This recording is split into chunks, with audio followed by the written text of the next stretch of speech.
पसार रहा है। कल एक ही दिन में तेलंगाना में कोरोना के 985 नए मामले देखे गए, जबकि 7 मरीजों की मौत हुई। रियासत में कोरोना से मुतासरा मरीजों की तादाद 12,349 हो गई है।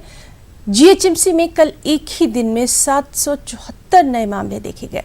कोरोना मुतासरीन में स्पेशल पुलिस के अलावा आरटीसी के मुलाजमीन भी अब शामिल हो रहे हैं।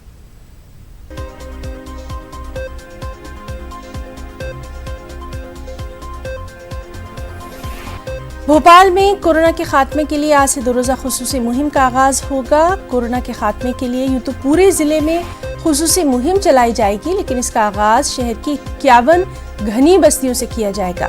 पहले हिस्से में सर्वे, दूसरे हिस्से में स्क्रीनिंग, तीसरे हिस्से में सैंपलिंग का काम होगा।